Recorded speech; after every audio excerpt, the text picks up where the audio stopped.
हाँ भाई लोग।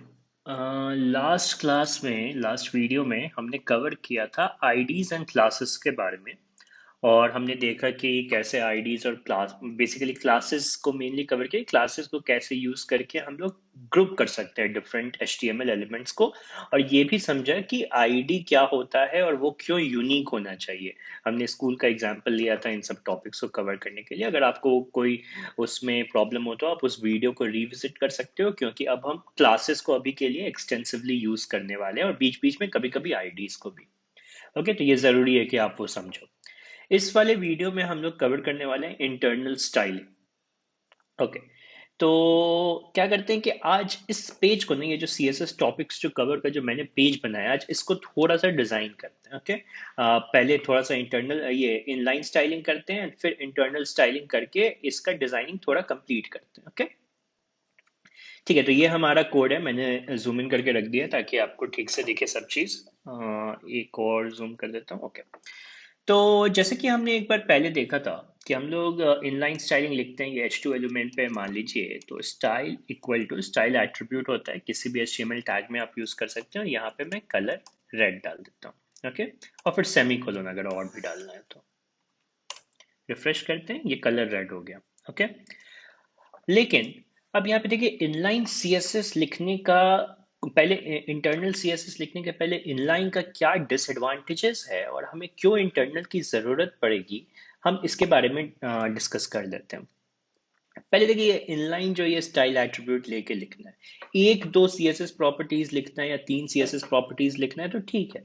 लेकिन मानिए कि आपको किसी एलिमेंट के लिए 10 सीएसएस प्रॉपर्टीज लिखने हैं, तो ये कितना बड़ा हो जाएगा। मानिए, चलिए इसी को बस क्या कहते हैं, तो ये काफी छोटा सीएसएस प्रॉपर्टी है, इसी को अगर 10 बार लिखते हैं तो आप देखिए, ऐसे करके अगर आप 10 बार अलग अलग सीएसएस प्रॉपर्टी, कितना ज्यादा कोड हो गया। मतलब ये दो लाइन में चला गया और ऊपर से इतना सारा हो गया, मुझे पढ़ने में ही नहीं आएगा। और ये एक एलिमेंट के लिए है। ये अगर हर एलिमेंट के लिए कर देंगे तो H T M L code में आपके CSS भी पूरा घुस जाएगा और वो आपका कोड पूरा कचरा लगने लगेगा।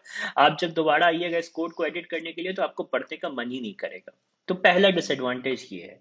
दूसरा डिसएडवांटेज ये है कि जैसे मानिए कि मुझे ये वाले LI एलिमेंट, लिस्ट एलिमेंट, और ये वाले लिस्ट एलिमेंट को दोनों को बोल्ड करना है। तो दोनों के लिए मुझे स्टाइल में जाके फॉन्ट वेट डिफाइन करना पड़ेगा और इन लोग को बोल्ड करना पड़ेगा। फॉन्ट वेट एक CSS प्रॉपर्टी है। ठीक है, तो ये मैं क्यों करूं? मतलब बार बार मैं सेम कोड क्यों है? एक कोडिंग में कॉन्सेप्ट होता है रिडंडेंसी का, चाहे आप जिस भी लैंग्वेज में काम कर रहे हो। कोडिंग में हम लोग जब भी कोड करते हैं, हम अपना लाइन ऑफ कोड घटाना चाहते हैं और रिडंडेंसी हटाना चाहते हैं। हम लोग एक चीज को बार बार नहीं लिखना चाहते हैं। ओके, ये हम लोग और देखेंगे आगे, जैसे कॉम्प्लिकेटेड होते जाए, जब जावास्क्रिप्ट में जा रहे हैं, जब लैंग्वेजेस लाइक PHP, गोलैंग या नोड जेएस, जब ये सब भी डिस्कस कर रहे हैं, तो हम लोग देखेंगे कि ये फंक्शंस में हम लोग कैसे रिडंडेंसी हटाते हैं। तो ये काफी अच्छा कॉन्सेप्ट है कोडिंग का, और ये हर चीज में एप्लीकेबल है, यहाँ पे भी एप्लीकेबल है। इसीलिए मैंने बताया था कि हम लोग यहाँ पे लिस्ट में एक क्लास डाल दिया था हमने, बोल्ड आइटम, और इसमें भी बोल्ड आइटम। तो अब जिसे भी बोल्ड करना है उसमें बोल्ड आइटम का क्लास डाल दो, रिडंडेंसी हट गया। बार बार जाके स्टाइल में फॉन्ट वेट नहीं डिफाइन करना पड़ रहा है, कहीं एक ही जगह बस फॉन्ट वेट उस क्लास का डिफाइन होगा। ओके, ठीक। अब हम लोग देखते हैं स्टाइल कैसे हम लोग इंटरनल CSS लिखते हैं।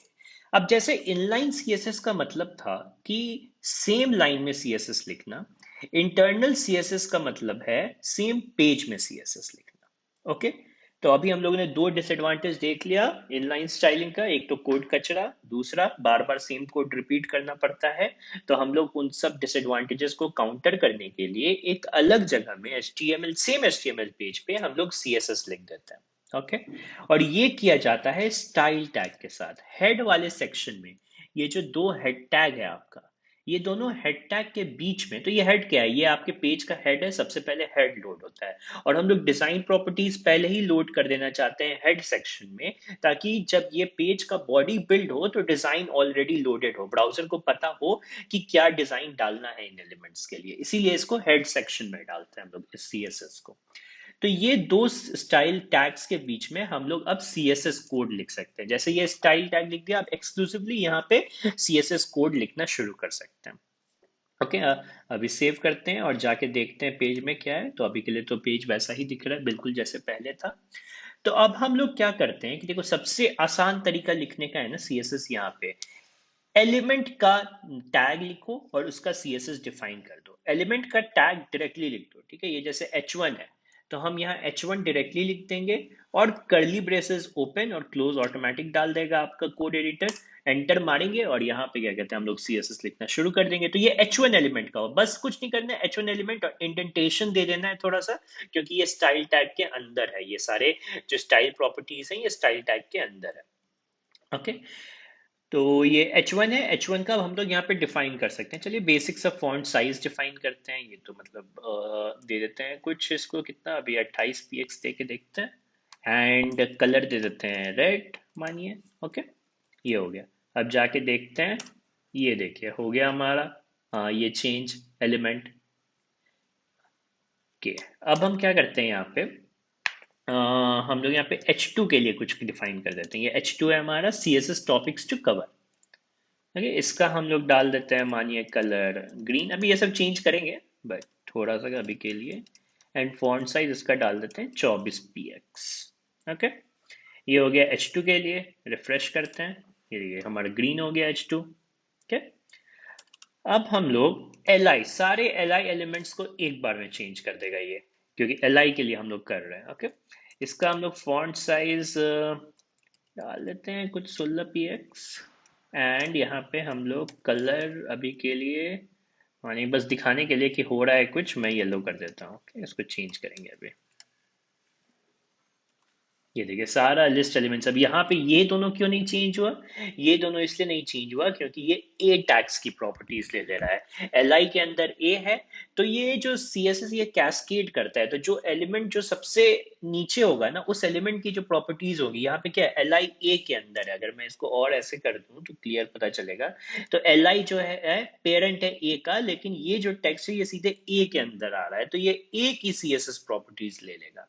ओके, तो इसीलिए आईडीज एंड क्लासेस और ये वाला जो है ये दोनों क्योंकि लिंक है, ये एक ही प्रॉपर्टीज ले ले रहे हैं, इसलिए ये थोड़ा अलग लग रहा है। ओके, अब यही सेम चीज मान लीजिए हम लोग क्लास के साथ। अब मानिए कि हमें दो जो सी एस ये लिस्ट एलिमेंट्स हैं उनको बोल्ड करना है, जैसे ये एल आई और ये एल आई। तो क्लास प्रॉपर्टी क्लास ये डाला एट्रीब्यूट और यहाँ पे हम लोग डिफाइन कर दे रहे हैं बोल्ड आइटम। ये क्लास 2 में डाल दिया बोल्ड आइटम।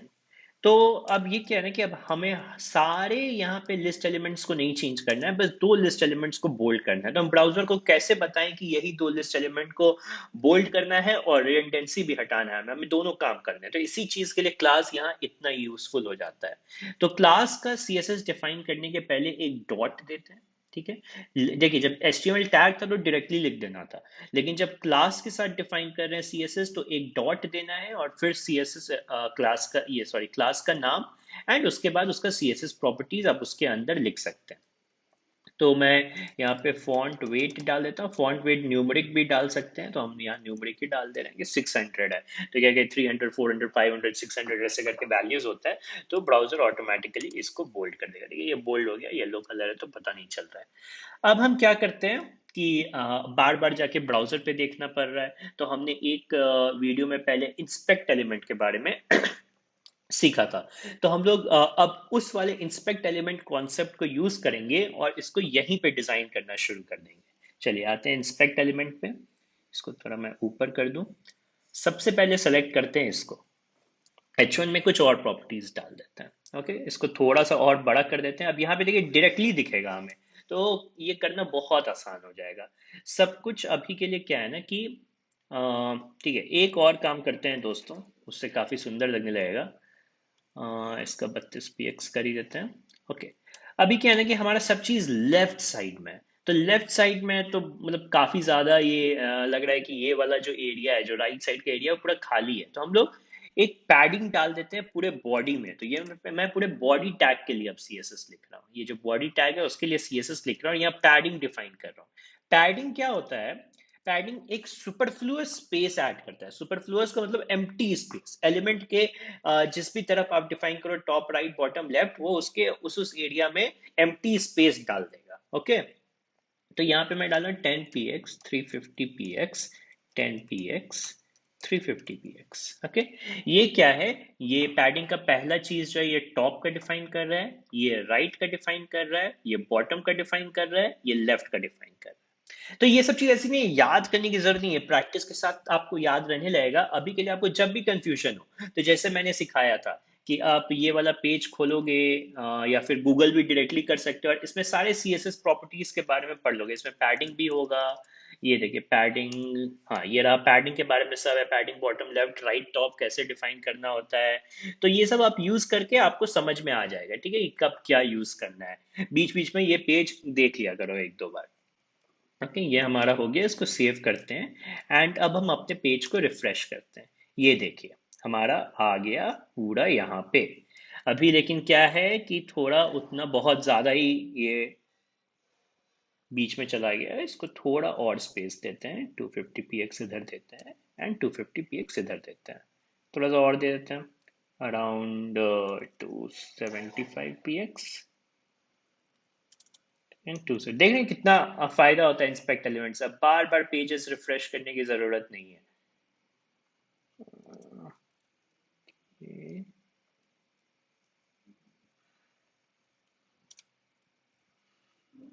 ये ठीक लग रहा है। अब इसको मैं क्या करता हूँ, कॉपी कर लेता हूँ एंड इसको मैं अपने कोड में लाके पेस्ट कर देता हूँ। ठीक है, तो ये अब हमारा ऐसा दिख रहा है।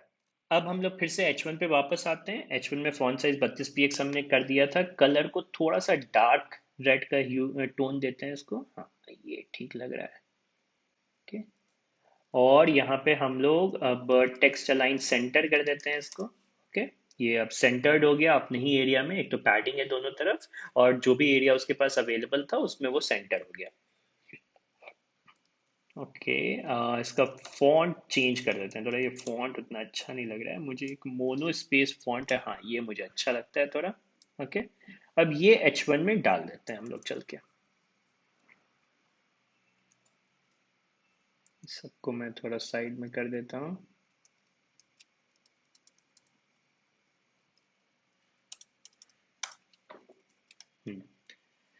ओके, अब सी एस एस टॉपिक्स जो कवर को कर लेते हैं, थोड़ा ग्रीन ही रहने दें क्या ऐसे, हाँ ठीक है, ग्रीन है, ग्रीन का थोड़ा डार्क टोन दे देते हैं ऐसे। ओके, फॉन्ट साइज इसका थोड़ा घटा देते हैं, 20 px कर देते हैं एंड इसका भी फॉन्ट फैमिली जो है वो मोनो स्पेस ही कर देते हैं।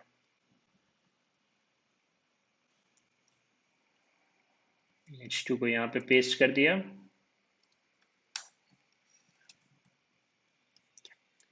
अब जो लिस्ट का है, लिस्ट का पहले तो यार ये करते हैं कि इसका जो लिस्ट एलिमेंट्स का जो कलर था ना, येलो से हटाते हैं, अच्छा नहीं लग रहा है। कुछ ब्लैक टाइप का ही करते हैं लेकिन हल्का सा कम डार्क। ये एग्जैक्टली ब्लैक नहीं है लेकिन ब्लैकिश लग रहा है, ठीक है। इसका हेक्स कोड यहाँ डाल दिया कलर में। फॉन्ट साइज 16 थोड़ा ज़्यादा लग रहा है, इसको हम लोग 14 कर देते हैं, 14।